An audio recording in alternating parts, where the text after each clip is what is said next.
Dhaka university কেন্দ্রীয় লাইব্রেরির সামনে একদিন দুপুর বেলা জোহরের নামাজ পড়ে খাবার খাচ্ছি।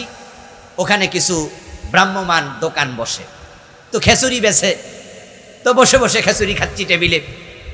তারপরে আবার গবেষণার কাজে লাইব্রেরিতে ঢুকবো, দেখি আমার দিকে পিচ দিয়া শার্ট প্যান্ট পরা এক ভদ্রলোক, আমার দিকে তার ব্যাক সাইড, ওদিকে তার মুখ, দাঁড়ায় দাঁড়ায় চা খাচ্ছে।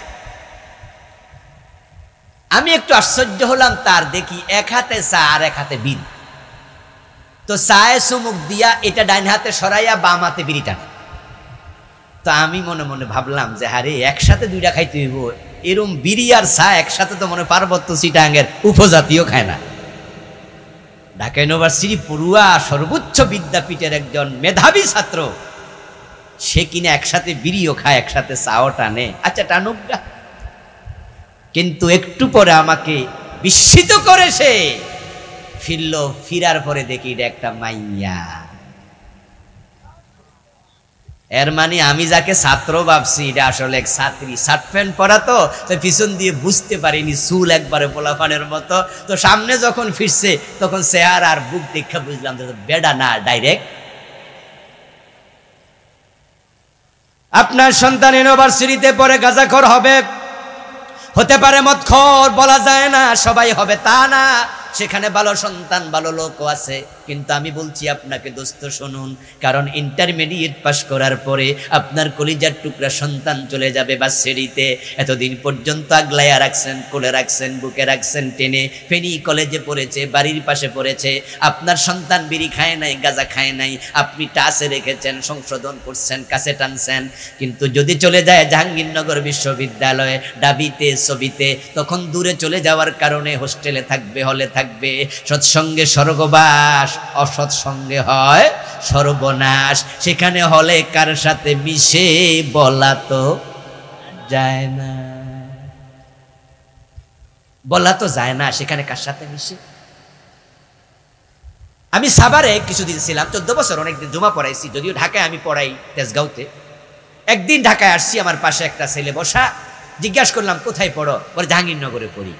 জাহাঙ্গীরনগর বাংলাদেশের একমাত্র বিশ্ববিদ্যালয় যেখানে প্রতিটা ছাত্রকে হলে সিট দেয়া হয়। তোরে বললাম কোন হলে থাকো? সে বলল হুজুর আমি তো হলে থাকি না, বাহিরে থাকি। কোন ইয়ারে পড়ো? 3rd ইয়ার বা 4th ইয়ারের কথা বললো। আমি বললাম এতদিন বাইরে থাকবা কেন? 1st ইয়ার অনেকে বাহিরে থাকে, তুমি সিটে থাকো না? বলে হুজুর থাকি না, কারণ সিটের মাঝে হলে থাকলে এমনও হয় ওরা জোর কইরা বিড়ি খাওয়ায়। আমার ক্লাসমেটদের অভিজ্ঞতা আছে, কেউ কেউ বলেছে যে হলে 4 জন এক রুমে থাকে, 3 জন বিড়ি খায়, 1 জন খায় না। তো হেরে কয় যে বেটা খাওয়ান লাগবো, জোর করে বিড়ি খাওয়ায়, এমন ঘটনা আছে। এই জন্য আমার আব্বা আমারে বলছে মেসে থাক, টাকা খরচ হোক, এরপরও অসৎ সঙ্গে আমার সন্তান যেন সর্বনাশ। আমার দোস্ত, এখন যদি আমাদের দেশে মাদক না থাকতো, ইয়াবা না আসতো, ফেন্সিডিল না ঢুকতো, মদ খাইলে 80 বেতেরান চালু থাকতো, আপনার কলিজার টুকরা সন্তান মাদক সেবী হওয়ার সম্ভাবনাই থাকতো না। যে ঘরে একটা ছেলে মদখোর হয়ে গেছে, ওই ঘরটাকে জাহান্নাম বানায়া ছাইরা দে। মায়ের মনে শান্তি নাই, বাবার মনে শান্তি নাই। মাদকের টাকা না দিলে বাবার বুকের মাঝে পিস্তল ঠেকায়, এমন ঘটনাও বাংলাদেশে। মায়ের গলা সেঞ্চুরি করে নিয়ে যায়, বাড়ির গরু নিয়ে বেচালায়। মাদক সেবী হইয়া, হেরোইন খোর হইয়া মাথা এত বিগড়ায়। ঢাকা শহরে দেখবেন মাঝে মাঝে ম্যান হোলের ঢাকনা শোনে, কারা নিছে? হেরোইন সিরা। আমার দোস্ত, আপনার সন্তানরা যদি মাদক সেবী হয়, আপনার জীবনে শান্তি শেষ। আমার রাসূল তো বলছে মদ পান করলে 80 বেত লাগাও। ওমর যখন প্রেসিডেন্ট, নিজের ছেলে মদ খাইছে, সাইরা দিছে না, 80 বেত লাগাইছে। মদ্যপানের অপরাধে প্রিয় পুত্রকে নিজ করে মেরেছ দোররা, মরেছে পুত্র তোমারই চোখের পরে। এখন জান্নাতে যেতে হলে ওমরের মতো রাসূলের আইনের ভিতরে কোরআন সুন্নাহর আদর্শে দেশ গঠন করা দরকার আছে না নাই? قال النبي صلى الله عليه وسلم ناركم جزء من 70 جزءا من نار جهنم শোনো দুনিয়ার মানুষ, দুনিয়ায় যে আগুন তোমরা দেখো সেটা হলো জাহান্নামের আগুনের 70 ভাগের 1 ভাগ মাত্র। দুনিয়ার যে আগুন সে আগুন হলো জাহান্নামের আগুনের 70 ভাগের 1 ভাগ। এখন দুনিয়ার আগুনের মাঝে কিন্তু ক্যাটাগরি আছে। দুনিয়ার আগুনের সবচেয়ে কম দগ্ধকারী আগুন হলো মোমবাতির আগুন। মোমবাতির আগুনের তাপমাত্রা হলো 1000 ডিগ্রি সেলসিয়াস। কত বললাম? কথা বলেন না ভাইরা, কত? আমরা যে কেরোসিন জ্বালি, কেরোসিন দিয়া যে আমরা কুফি বাতি জ্বালি, কেরোসিন দিয়া যদি আগুন জ্বালানো হয় সেটার তাপমাত্রা হয় 1300 ডিগ্রি সেলসিয়াস। যখন কয়লা দিয়ে তাড়ানো হয় তখন সেটা 1400 ডিগ্রির বেশি। আর যখন উত্তাপ আরো বাড়ানো হয় সেটার প্রয়োজন হলে বিজ্ঞানীরা বাড়ায়। যেমন লোহা বানানোর জন্য 1536 ডিগ্রি কমপক্ষে তাপমাত্রার প্রয়োজন হয়। এই যে আমার সামনে এখানে একটা স্ট্যান্ড আছে যেটার মাঝে এইগুলো রাখছে, এটার নিচের দিকে তাকালে এত মোটা লোহা আসেনি, দেখেননি আপনারা? আচ্ছা, এটা কি খনি থেকে এরকম বাইরেছে? লোহা তো খনিজ পদার্থ, জানেন তো? লোহা কিন্তু মাটির নিচ থেকে হয়। সুবহানাল্লাহ পড়েন। তেল, গ্যাস, স্বর্ণ, রৌপ্য এগুলো যেমন মাটির নিচে হয়, লোহাটাও আল্লাহ, বাকিটা কোন না আপনার, লোহা কোথায় হয়? এটা খনিজ পদার্থ, মাটি থেকে আসে। কোরআনে আল্লাহ বলছে ওয়ানজালনাল হাদিদ ফীহি বাসুন শাদীদ। লোহা নামে কোরআনে একটা সূরা আছে, এটার নাম সূরাতুল হাদিদ। আল্লাহ বলে ওয়ানজালনাল হাদিদ, তোমরা যে লোহা মাটির নিচে পাও এটা আমি আল্লাহ আকাশ থেকে নাজিল করছি। একটা সুবহানাল্লাহ কয় না রে, আশ্চর্য মানুষ তো। লোহা না পাইলে বাড়ি বানাইতেন কি দিয়া, ব্রিজ বানাইতেন কি দিয়া? এই লোহা আমাদের কত জরুরত, কত প্রয়োজন। এই যে আমি বসে আছি, এই সোফা, লোহার ফেরেক না থাকলে বসে থাকা যেত? কত দরকার লোহা। মানুষের জীবনে যা দরকার আল্লাহ সব বানাইছে।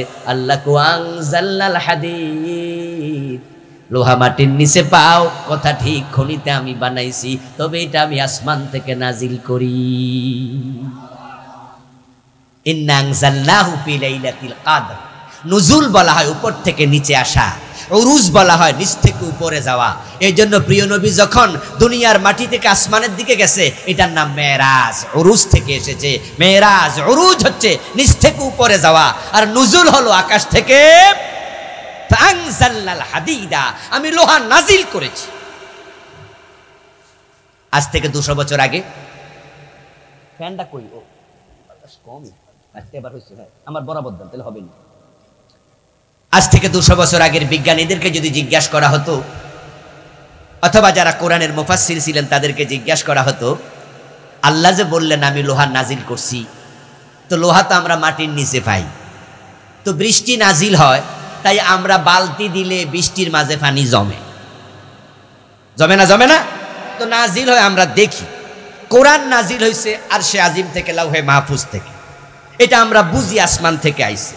তো লোহা কেমনে নাজিল হইল?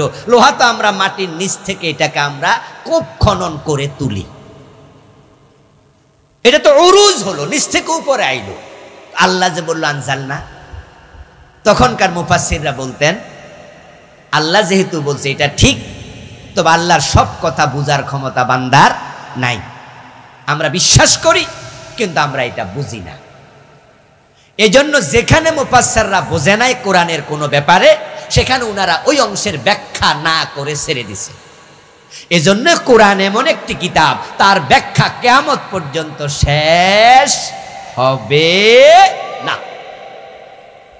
কোরআনের সবচেয়ে বড় মুফাসসির যিনি, প্রিয় নবীজির পরে, যাকে রাইসুল মুফাসসিরিন বলা হয়, ওনার নাম আব্দুল্লাহ ইবনে আব্বাস রাদিয়াল্লাহু তাআলা আনহুমা। বাবাও সাহাবী, ছেলেও সাহাবী, রাসূলুল্লাহর আপন চাচতো ভাই আব্বাসের বেটা আব্দুল্লাহ সবচেয়ে বড় আলেম কোরআনের। ওনার একটি বক্তব্য, আল কুরআনু ইউফাসসিরুহু জামান, সবচেয়ে বড় মুফাসসির ইবনে আব্বাস বলে কোরআন এমন একটি কিতাব সময় তার ব্যাখ্যা করতে থাকবে। এর মানে হলো সময় যত সামনে আগাবে ব্যাখ্যা ততই হতে থাকবে। কোন মুফাসসির বলতে পারবে না আমার ব্যাখ্যা শেষ। বরং কোরআনের একটি আয়াতের ব্যাখ্যা যদি করা শুরু হয়, কোরআনের ব্যাখ্যা তাফসীর লেখা শুরু হয় কোন সূরা, কোরআনের ব্যাখ্যা লিখতে লিখতে কিয়ামত পর্যন্ত সময় চলে যাবে। সাগরের পানি যদি কালি হয়ে যায়, 7 সমুদ্রের কালি শেষ হবে। তামাম দুনিয়ার সকল গাছ যদি কলম হয়ে যায়, সব কলম ক্ষয় হয়ে যাবে। মা নাফিদাত কালিমাতুল্লাহ, আল্লাহর কালেমার ব্যাখ্যা শেষ হবে না। এক একটা শব্দ মহাসাগর। তো আজ থেকে 200 বছর আগে বিজ্ঞানীরাও জানতো না লোহা আবার নাজিল হয় কেমন, মুফাসসিররাও জানতো না। ইদানিং বিজ্ঞানের একটি শাখা গবেষণা করলো, করে তারা দেখলো যখন বিদ্যুৎ চমকায় আকাশে, যখন বৃষ্টি হয়, বজ্রপাত হয়, তখন বজ্রের সাথে আকাশ থেকে নিচের দিকে আল্লাহ লোহার উপাদান নাজিল করে। আচ্ছা, বজ্রপাতে মানুষ মরে, এটা শুনছেন নি? এটাও বলে কম শুনছে, জোরে কইলে না বুঝতাম যে শুনছেন। কি নোয়াখালী মরেনি মানুষ? আচ্ছা, বজ্রের সাথে কিছু না পড়লে মরে কেন? আমরা দেখি যে বজ্রপাত হওয়ার পরে তাল গাছ মরে গেছে, এমন ঘটনা আছে না নাই? গরু মরে গেছে, মানুষ মরে গেছে। আমি যখন ক্লাস সম্ভবত 8 বা 9 পড়ি, আমি এক জায়গায় লজিং ছিলাম কুমিল্লা 14 গ্রামে, বর্ডারের পাশে। বৃষ্টি হলো, বৃষ্টি থেমে গেল, এর মাঝেই আমরা শুনতে পেলাম যে আমি যেখানে থাকি তার পাশের গ্রামে 2 জন মানুষ, 2 জন না 1 জন, একটু কনফিউজ, মারা গেছে বজ্রপাতে। আশ্চর্য বিষয় হলো সে ছিল ঘরের দরজায় দাঁড়ানো, বজ্রটা পড়েছে দরজার সামনে, কিন্তু সে মরে গেল দরজায় দাঁড়াইয়া, এবং ঘরের সামনে এত বড় গর্ত হইয়া রয়েছে। যখন আমরা শুনলাম তখন আমি নিজেও দৌড় মারলাম, পোলাপান, আমিও তখন 8, 9 পড়ি, তো ছোট মানুষ, অন্য অন্য মানুষের সাথে দৌড়ালাম, গিয়ে দেখলাম ইয়াং একটা ছেলে পড়ে আছে, মরে গেছে, ঠিকই ঘরের দরজার সামনে।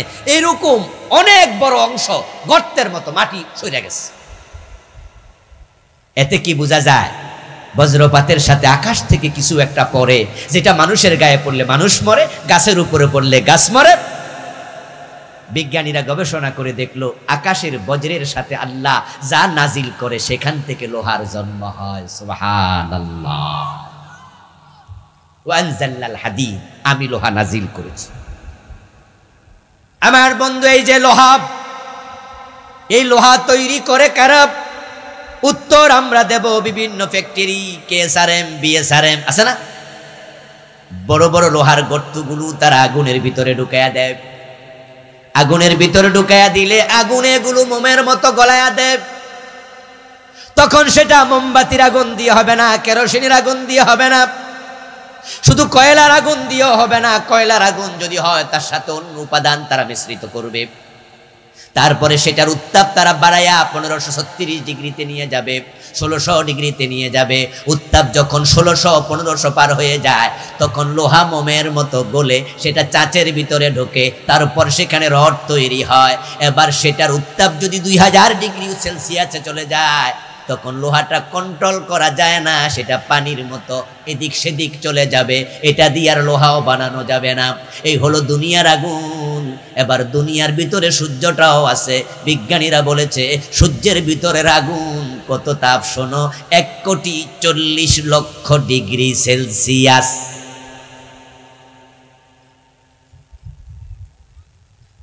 যে আগুন লোহা বানায় সে আগুন মাত্র 1550 ডিগ্রি, আর সূর্যের ভিতরে আছে 1,40,00,000 ডিগ্রি।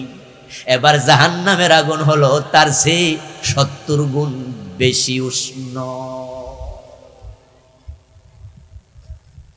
এজন্য আল্লাহ তাআলা বলেন, কুল্লামা নাদিজাত জুলুদুহুম বাদদালনাহুম জুলুদান গায়রাহা লিয়াযুকুল আযাব। জাহান্নামীকে যখন জাহান্নামে ফেলে দেয়া হবে, তার চামড়া, তার মাংস পুড়ে ছাই হতে 1 সেকেন্ডও লাগবে না। এক মুহূর্তের ভিতরে সে ভুনা হয়ে যাবে, পুরা শরীর জ্বলে পুরঙ্গার হয়ে যাবে। বাদদাল্লাহুম জুলুদান গায়রাহা, তবে আমি তাকে নিঃশেষ হতে দেব না। তার গায়ের চামড়া, তার গায়ের গোশত আমি আল্লাহ আবার নতুন বানায়া দেব। নাউযুবিল্লাহ। আবার নতুন বানানো হবে, আবার জ্বলবে, আবার নতুন হবে, আবার জ্বলবে, চিরকাল চিরকাল জ্বলতে থাকবে। আমার রাসূল বলছেন, শোনো, আল্লাহ তাআলা যখন জাহান্নাম আগুন বানালেন, ওকে দাআলান নারাল ফাসানা, 1000 বছর পর্যন্ত জাহান্নামের আগুনকে একাধারে জ্বালায়া রাখলেন, নিভতে দিলেন না। 1000 বছর জ্বলতে জ্বলতে হাত্তা মাররাত, আগুনটা টকটকে লাল হয়ে গেছে।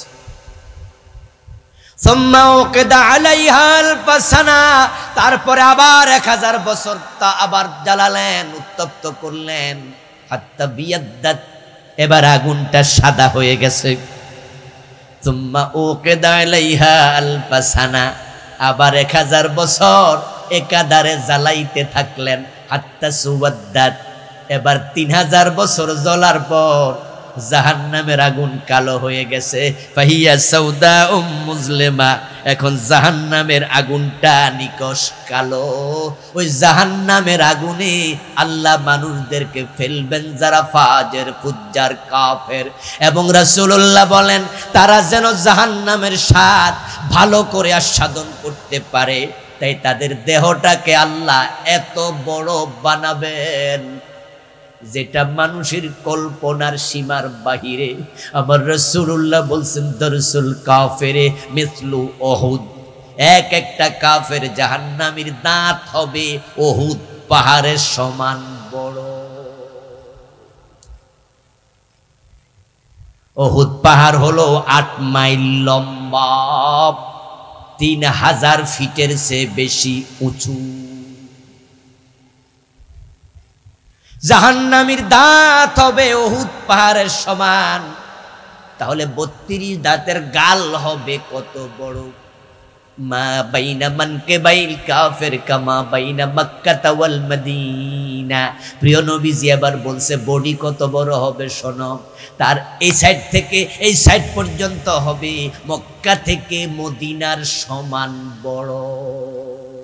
মক্কা থেকে মদিনা হলো 350 মাইল, তাহলে জাহান্নামীর বডিটা হবে 350 মাইল মোটা।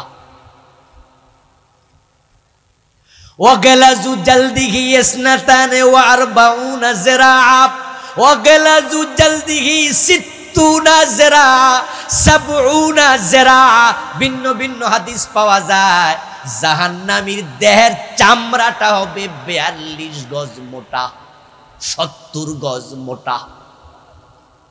42 গজের হাদিসটাও যদি ধরি, তাহলে সেটা হবে 84 হাত মোটা, কারণ 2 হাতে 1 গজ। ওয়া ফাখিজুহু মিসলুল বাইদা, তার রান হবে বায়দা উপত্যকার সমান।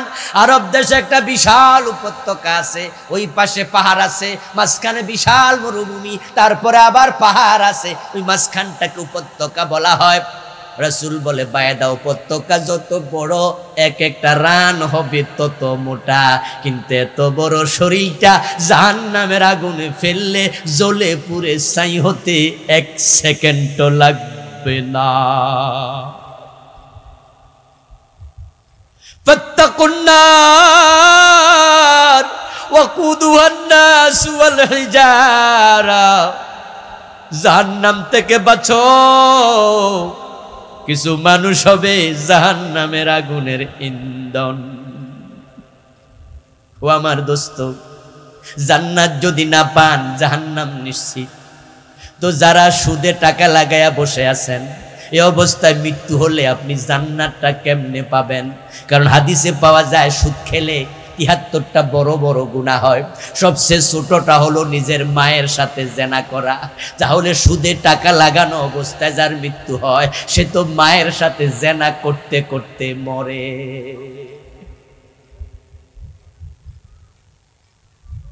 পরের জমি দখল করেছেন, নিজের বোনের জমিটা দেয় না, ভাই হইয়া বোনের জমি জবর দখল করে বসে আছে।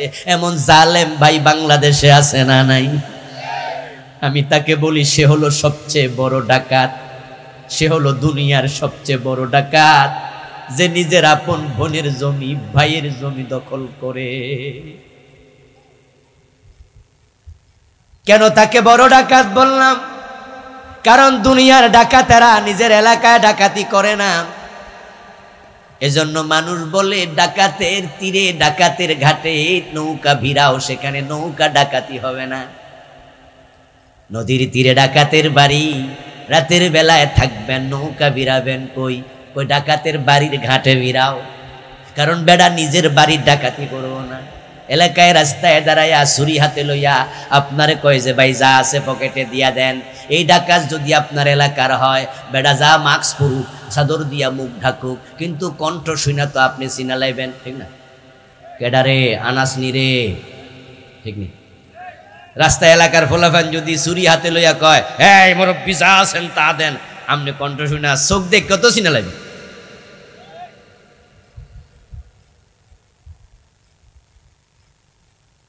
এই জন্য যারা ডাকাতি করে তারা নিজের এলাকায় করে না, দূরে চলে যায়। আর যেই বেটা নিজের বোনের সম্পদ খায়, এই ছোট ডাকাত না বড় ডাকাত? বোনের সম্পদ লুট করে খাইতেছেন, বাপ মরছে 10 বছর আগে, এখনো সম্পদ ফিরে দেন নাই বোনকে। এমন ভাই আজকের মাহফিল 2-4 জন আছে না নাই? আমার প্রিয় ভাইরা, জাহান্নামীরা জাহান্নামে যাবে। আগুনের শাস্তি শুধু শেষ নয়, প্রচন্ড পিপাসা কাতর হয়ে যাবে, জাহান্নামের আগুনে জ্বলবে। জ্বলে যদি মরে যেত ভালো ছিল, কিন্তু লা ইয়ামুতুনা ফিহা ওয়ালা লা ইয়ামুতু ফিহা ওয়ালা ইয়াহইয়া। জাহান্নাম এমন এক জায়গা যেখানে কেউ মরবে না, আবার বাঁচবেও না। চরম পিপাসায় পড়ে, তখন তার আল্লাহ তাআলার কাছে পানি চাইবে। কোরআনে আল্লাহ বলছেন ইয়াস্তাগীসু, তারা যখন পানি চাইবে, ইউগাসু বিমাইন কালমুহুল ইয়াশবিল উজু, তারা যখন আল্লাহর কাছে পানি চাইবে, আল্লাহ পানি দাও পানি দাও, চরম পিপাসা, আল্লাহ ফেরেশতাদেরকে বলবেন জাহান্নামীদের পুঁজ তাদেরকে খাইতে দাও। জাহান্নামী যারা, তাদের গা থেকে রক্ত বের হবে, পুঁজ বের হবে, এগুলো গিয়ে জাহান্নামের তলায় জমবে। ফেরেশতারা সেখানে যাইয়া জগ বইরা বালতি বইরা তুলবে, তুলে তাদেরকে বলবে এগুলো খা। কিন্তু জাহান্নামের আগুনে সেগুলো জ্বলে এতটা উত্তপ্ত হবে, ইয়াশবিল উজু। আল্লাহ কোরআনে নিজে বলতেছেন, খাওয়ার জন্য মুখের কাছে যখন নেবে, ওই পুঁজের উত্তাপে চেহারার মাংস জ্বলে যাবে। পিপাসা কমবে না, পিপাসা কমবে না। আবার আল্লাহ পানি দাও পানি দাও পানি দাও, ইউসাব্বু মিন ফাওকি রুসিহিমুল হাবিব। আল্লাহ তাআলা রাকায়াতে বলতেছেন, তখন তাদের মাথার উপর থেকে আল্লাহ গরম পানি ঢেলে দেবে। আকাশের দিকে তারা তাকায়া দেখবে, জাহান্নামের আকাশে মনে হয় যেন মেঘ জমেছে, ভাববে এখনই বৃষ্টি হবে। ঠিকই বৃষ্টি নাজিল হবে। ইউসাব্বু মিন ফাওকি রুসিহিম আল হামিম, মাথার উপর থেকে পানি আসবে, কিন্তু সেটা হবে চরম গরম পানি। ইউসহারু বিহি মা ফি বুতুনিহিম ওয়াল জুলুদ। আমার আল্লাহ কোরআনে বলতেছে, ওই পানি গায়ে পড়ার সাথে সাথে গায়ের চামড়াগুলো জ্বলে মাটিতে পড়ে যাবে। ওই পানি গায়ে ঢুকবে, পেটের নাড়ি বুড়ি ছিঁড়ে পায়খানার রাস্তা দিয়া গলে পড়বে।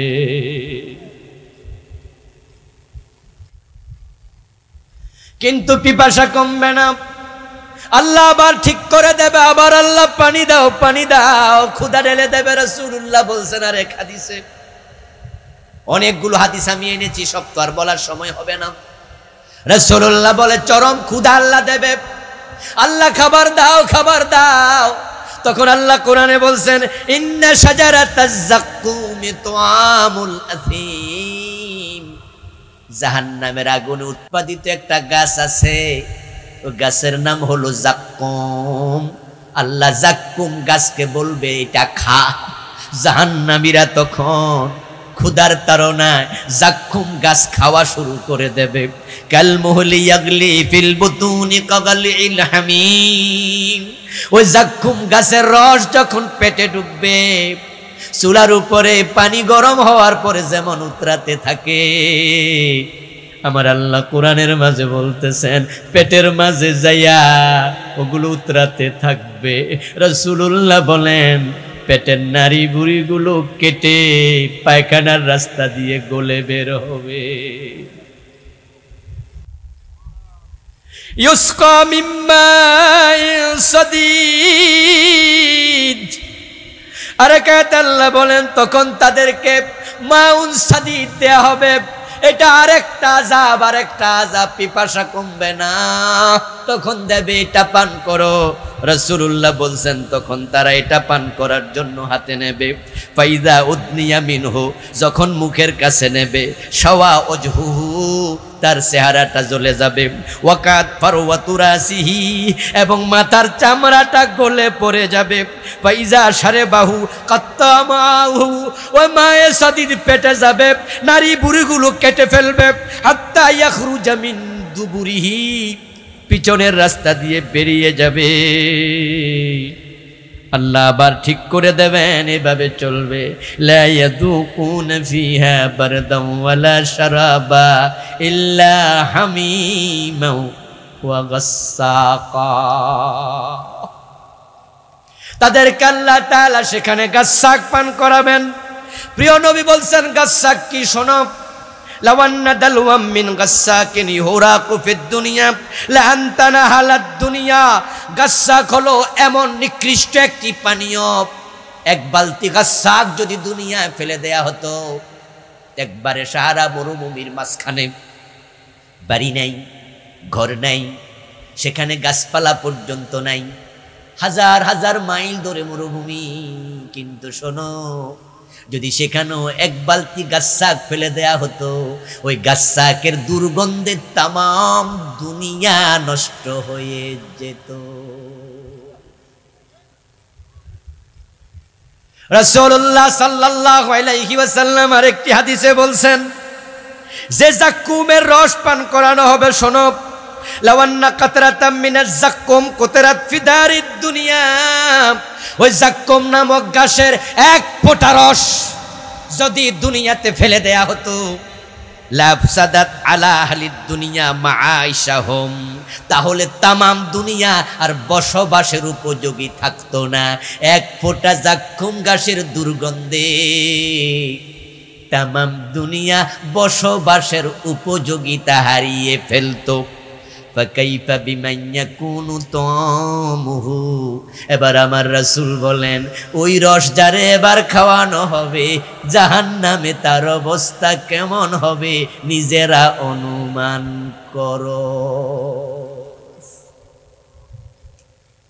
ও প্রিয় ভাইয়েরা, আমরা জান্নাত দেখিনি, জাহান্নাম দেখিনি, কিন্তু কোরআন আমরা বিশ্বাস করি, হাদিস আমরা বিশ্বাস করি।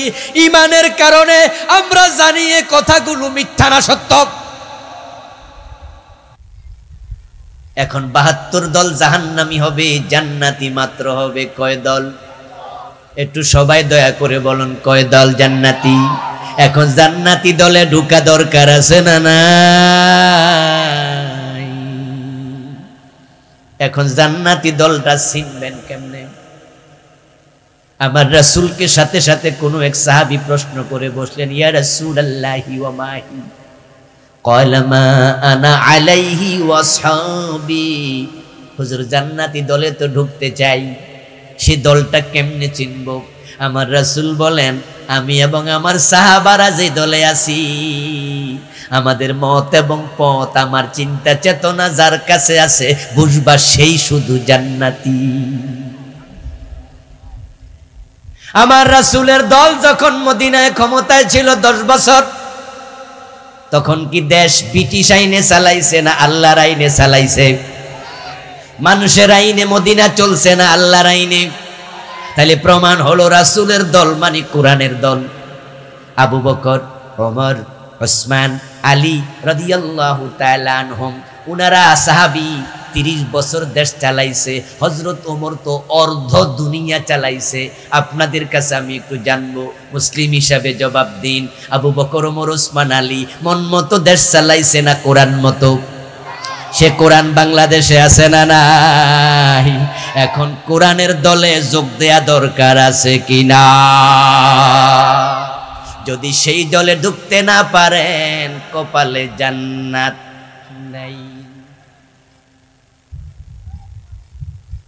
আমি বুঝি না, আমরা তো 92% মুসলমান। কোরআনের আইনে বাধাটা দিল কে? আল্লাহ বললেন চোর ধরে হাত কাটো। আমার প্রিয় নবী সাল্লাল্লাহু আলাইহি সাল্লাম বললেন, আমার মেয়ে ফাতেমা চুরি করলে আমি ফাতেমার হাতটাও কেটে দেব। এখন আপনারা বলুন তো, আমাদের দেশের লোকেরা, আমরা যারা আজকে এখানে আছি, দল ভিন্ন ভিন্ন থাকুক, কিন্তু আমরা কি চুরির পক্ষে না বিপক্ষে? তো চোর ধরে হাত কাটলে আমাদের কোনো আপত্তি থাকবে? কারণ দেশে চোর কিন্তু খুব বেশি নয়। এই যে আপনাদের এটা কোন গ্রাম? সিরাজপুর, কোরালিয়া, মাশাআল্লাহ। এটা কোন ইউনিয়ন? ওরে খোদা গো, ও পৌরসভারও পড়ছে। আচ্ছা, আপনাদের এই পুরা পৌরসভা ধরেন, পুরাটা পৌরসভা, গরু চোর মোট কয় হাজার আছে? কয়শো আছে? ছাগল চোর কয়জন আছে? শীত কাটে মানুষের ঘরে এমন কয় হাজার আছে? চোর কিন্তু বেশি না, এরপরও কিন্তু ঘরের দরজা খুলে কি ঘুমানো যায়? কারণ কয়েকজনের জ্বালায় মানুষ আছে। আমার বন্ধু, চোরের সংখ্যা কিন্তু বেশি নয়, ভালো মানুষই বেশি। রাস্তায় যদি রাতের 2টা বাজেও আপনি দেখেন একজনের গরু হাঁটতেছে, আপনি ভালো মানুষ, আপনি কি রশিদের বাড়িতে নিবেন গা? আপনি বলবেন যে একজনের গরু আমি নিব কেন? মানুষের বাড়ির পাশ দিয়ে যাচ্ছেন, দেখলেন যে ঘরের দরজা খোলা, দরজা খোলা দেখেই কি চুরি করার জন্য আপনি ঢুকবেন? আপনি বলবেন আমি কেন ঢুকবো?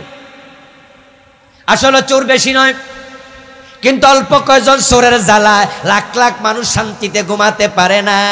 দেহের মাঝে যদি বিস্ফোট আসে, দেহের মাঝে ফোড়া ওঠে, তখন ডাক্তাররা ফোড়াটা কেটে ফেলাইয়া দেয়, কারণ ওই সামান্য অংশ এর জ্বালা শরীর অসুস্থ হয়, কেটে ফেলে দাও। বুকের মাঝে ক্যান্সার হয়েছে, মা বোনদের স্তন কেটে ফেস্টের কারণে মানুষ যেন না মরে, চোরের হাত কেটে দাও, সারা এলাকা মানুষ শান্তিতে ঘুমাবে। ওগুলো দেহের ক্যান্সারের মতো, বিস্ফোটের মতো। 92% মুসলমানের দেশ। সংসদ ভবনে যদি একটা আইন হয়ে যেত, আগামী বছর থেকে বাংলাদেশে চুরি করলে, চোর ধরা পড়লে আমরা হাত কাটা শুরু করে দেই। যদি এই আইনটা 5 বছর চলে, আমি নিশ্চয়তা দিয়ে বলবো 5 বছর পরে চুরি পাবেন না, কারণ হাত কাটা চোর দেখে হাজার হাজার চোর চুরি ছেড়ে দেবে। আচ্ছা আমার ভাই, আপনারা একটু দয়া করে বলুন তো, বর্তমানে কি রিক্সা চালাইলো দিনে 300, 400, 500 টাকা কামাই হয় না? আরে ভিক্ষা করেও তো 1000 টাকা দিলে, তো চুরি করবা কেন? কেন তুমি চুরি করতে যাইবা? আচ্ছা, চোরের সবাই বিপক্ষে, তো আল্লাহর আইন কেন কায়েম হয় না চুরির ব্যাপারে? এটা তো কোনো রাজনীতি না, এটা তো কোরআনের আইন। রাসূল বলছে আমার মেয়ে ফাতেমা চুরি করলে তার হাত আমি কাটবো। ও দোস্ত, যদি এইটা বাংলাদেশে বাস্তবায়ন হতো আর চুরিটা বন্ধ করা যেত, সোনার বাংলা সত্যি সোনার বাংলা হয়ে যেত। এই রাস্তাঘাট ভাঙ্গা থাকতো না। কিন্তু ঝামেলা হয়ে গেছে যে আমরা যারা একটু উপরের দিকে উঠি, আমরাও মনে মনে চুরির চিন্তা অনেকে লালন করি, যে চুরি না করলে 5 তলা বাড়ি বানাবো কেন, চুরি না করলে কানাডায় আমার প্লাট কিনবো কেন, চুরি না করলে ঢাকার গুলশানে বাড়ি দইব কেন। আর যদি সেই আমরাই চোর ধরে হাত কাটার আইন বানাই, তাহলে কি খাল কেটে কুমির আনবো? আমার হাত থাকবো না। রাসূলুল্লাহ সাল্লাল্লাহু আলাইহি ওয়াসাল্লাম ইসলামের পক্ষে না আসলে জান্নাত পাবেন না। প্রিয় নবীজি বলে গেছেন, মদ পান করলে 80 বেত দাও। এই আইন আপনারা করেননি এর জন্য ক্ষতি আপনাদের আমাদের কম। আমরা আলেমরা আলহামদুলিল্লাহ আমাদের ছেলেরা বিড়ি খায় না, গাঁজা টানা দূরের কথা, আলেমদের ছেলেরা বিড়িও খায় না। 100 জন হুজুরের তালিকা করেন আপনার এলাকায়, 100 মসজিদ খোঁজেন, কোন হুজুরের ফলা বিড়ি খায়? 100 জনের 99 জন পাবেন খায় না। 1-2 জন যদি পান সেটা নূহ নবীর ছেলে কেনানের মতো, হিডার কথা কইয়া লাভ নাই।